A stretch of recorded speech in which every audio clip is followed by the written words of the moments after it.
വാളയാർ ആൾക്കൂട്ട വംശീയ ആക്രമണത്തിൽ കൊല്ലപ്പെട്ട രാംനാരായൺ ബയേലിന്റെ മൃതദേഹം സംസ്കരിച്ചു. ഇന്ന് പുലർച്ചെയാണ് രാംനാരായണന്റെ മൃതദേഹം വിമാനമാർഗം ഛത്തീസ്ഗഡിലെത്തിച്ചത്. വിഷയത്തിൽ ഇടപെട്ട ദേശീയ മനുഷ്യാവകാശ കമ്മീഷൻ ചീഫ് സെക്രട്ടറിക്ക് നോട്ടീസ് അയച്ചു. മതപരമായ ആചാരങ്ങളോടെയായിരുന്നു സംസ്കാരം. രാവിലെ 9 മണിയോടെ വസതിയിൽ പൊതുദർശനം നടത്തിയിരുന്നു. നഷ്ടപരിഹാര തുക വേഗം നൽകുന്നതിനും ആൾക്കൂട്ടമർദ്ദനവുമായി ബന്ധപ്പെട്ട വിവരങ്ങൾ കൈമാറുന്നതിനും ദേശീയ മനുഷ്യാവകാശ കമ്മീഷൻ നിർദ്ദേശം നൽകി. ഒരാഴ്ചക്കുള്ളിൽ ചീഫ് സെക്രട്ടറി വിശദമായ റിപ്പോർട്ട് സമർപ്പിക്കണം. കുറ്റകൃത്യം സംബന്ധിച്ച പ്രാഥമിക റിപ്പോർട്ട് നാളേക്കുള്ളിൽ അന്വേഷണ ഉദ്യോഗസ്ഥൻ സമർപ്പിക്കണം. പരാതിക്കാരനായ സുപ്രീം കോടതി അഭിഭാഷകൻ സുഭാഷ് തിക്കാടന്റെ മൊഴി അന്വേഷണ ഉദ്യോഗസ്ഥർ ഓൺലൈൻ മുഖേന രേഖപ്പെടുത്തി. പ്രതികൾക്കായുള്ള അന്വേഷണം കേരള പോലീസ് ഇപ്പോഴും തുടരുകയാണ്. പല പ്രതികളും കേരളത്തിന് പുറത്തു കടന്നതായിട്ടാണ് സൂചന. കേസിൽ ഇതുവരെ 7 പേരെയാണ് അറസ്റ്റ് ചെയ്തത്.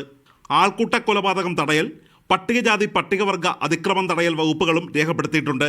ബംഗ്ലാദേശിയാണോ എന്ന് ചോദിച്ചാണ് ഛത്തീസ്ഗഡ് സ്വദേശിയായ രാംനാരായണ ബഗേലിനെ ആൾക്കൂട്ടം മർദ്ദിച്ച് കൊലപ്പെടുത്തിയത്.